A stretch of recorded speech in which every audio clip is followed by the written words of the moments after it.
The drunk driving suspect who plowed into 5 other vehicles last night in East Dallas is facing a charge of murder. Surveillance video captured the chain reaction crash that followed a brief police chase. One driver was killed, a man on his way home from work. Police say the suspect who caused all of this was driving a stolen Jeep.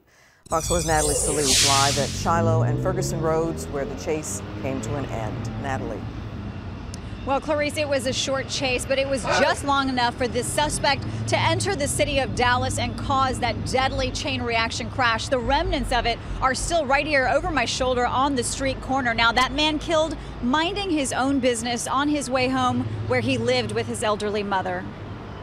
And how much I love him. And he loved me too.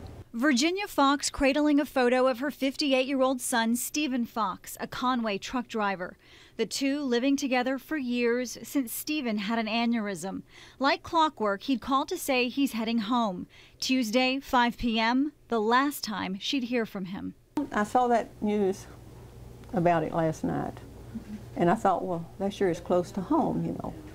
And after he didn't show up, well, that's when I called the hospital. Surveillance video from a convenience store at Ferguson and Shiloh roads in Dallas shows the deadly chain reaction crash. Police say 27-year-old Jaron Williams, seen here in a mugshot from a previous arrest, was the man behind the wheel of a stolen Jeep who blew through a red light, causing the 6-car crash. Fox's powder blue Chevy was T-boned. Another driver, Cori White, was pinned in her vehicle by a van. I looked out to the right and I saw a ball of fire and a van coming towards me as I'm parked at the pump. Mesquite police say it all started with a call about a suspected drunk driver. An officer spotted this Jeep on 635, realized it was reported stolen, and called for backup. Police say Williams exited the freeway at Ferguson Road and ran a red light. And that's when the officer trailing him turned on lights and sirens to pull him over. But Williams took off. With backup officers still en route, the pursuit was on. 1.5 miles down Ferguson Road, Williams ran the light and set off the series of fiery wrecks. We see nothing at this point that would make us think that we violated any of our policies. Williams has a long list of prior convictions for crimes that include car thefts and evading arrest. How did you find out what happened? Where did they go? I don't know anything. We caught up with his mom on the way to the hospital, but she had no comment. Meanwhile, Dallas police back at the scene a day later, still collecting evidence. And a short distance away, Fox's mom remembers a son who almost made it home.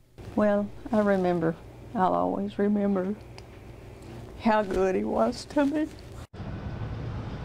Well, Fox's family tells me that they have no anger toward police, only the suspect who caused the crash. Now, Williams is expected to be charged with murder. He remains in critical condition tonight. He does have a history of evading police, and police tell me he was intentionally trying to get away and killed someone in the process. Clarice? Natalie, we just heard the sergeant say the department doesn't think the chase violated their chase policy. What is their chase policy?